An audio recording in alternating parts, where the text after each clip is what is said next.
गर्नु पाइएन। भाइको भ्लगको चक्करमा मेरो चाहिँ ढिलो मान्छे चाहिँ अगाडि। आज चाहिँ हामी चुली पोखरी जान आँटेको छौँ राइडमा। 8जना रहेछौँ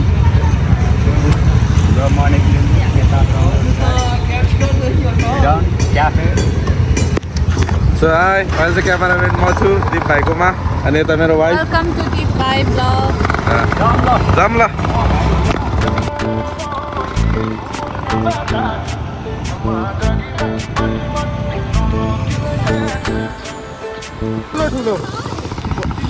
भाइ केही बोल्नु न तपाईँको भ्लगमा, मैले बोलिदिरहेको छु।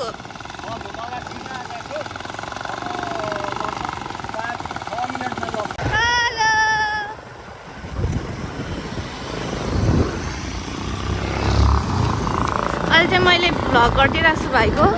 भाइ चाहिँ अगाडि गइसक्नु भयो। अहिले चाहिँ म र निधन जाँदैछौँ चुली पोखरी। मेरो चाहिँ फर्स्ट टाइम हो। कस्तो छ एक्सपेक्टेसन चाहिँ मैले राम्रै राखेको छु। जानु चाहिँ मन लागिरहेको थियो, फाइनली आज जुर्यो। वा एकछिनमै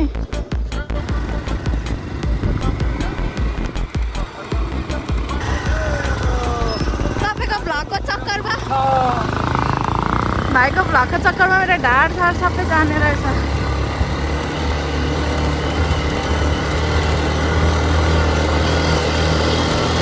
हामी चुली पोखरीको लगभग के आधी पुग्यौँ। पुग्न आँट्यौँ। 5 मिनटमा खोला कटेर उकाली चढेर जङ्गलमा छु मैले। मेन अप्ठ्यारो बाटो चाहिँ हामीले काट्यौँ जस्तो लाग्छ। अब हेरौँ अगाडि के छ त्यस राइडरहरू खतरा खतरा छ गाइजहरू।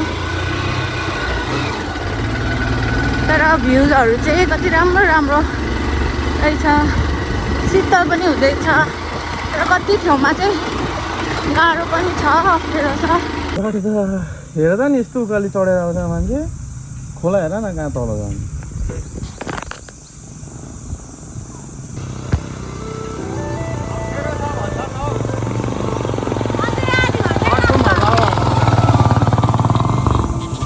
दिदी भाइ चाहिँ राइड हान्दै हुनुहुन्छ। खै हामी पुग्न आँट्यौँ त आँट्यौँ, तर लास्टै यहाँदेखि चाहिँ बाइकहरू जान्छ जस्तो छ। अब यहाँबाट हामी के गरेर हिँडेर जाने हो कि, यहाँ सोचमा परिरहेको छौँ हामी सबैजना थकित भइरहेको छौँ। हामी आज चुली पोखरी पनि पुग्छु जस्तो लाग्दो छैन है। यहाँबाट चाहिँ नजाने रहेछ गाडी। बाटो यस्तो रहेछ है।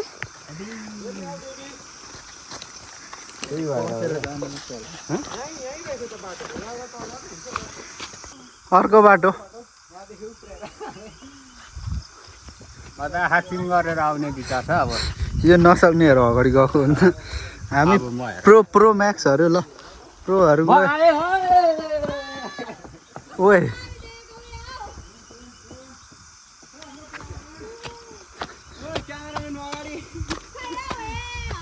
मलाई पो डर लाग्यो त के भएको यस्तो।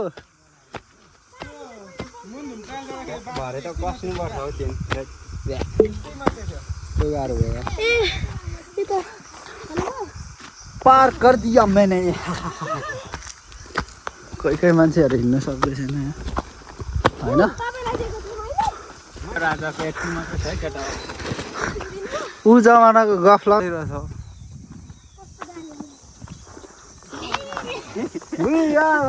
चुली पोखरी गुरुले यस्तो उयोमा हेर्दै होला।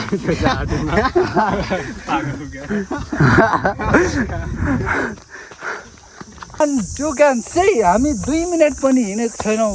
यहाँ देख्न सक्नुहुन्छ हालत पतली भइसकेको छ हाम्रो भाउजूको। पतली होइन, हालत बेहालत। गाह्रो हजुर गाह्रो। केही होइन नि यस्तो त बाटो त यहीँ त हो।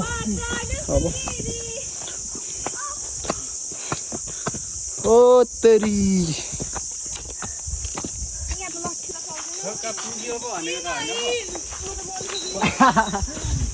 अब उतै त हो।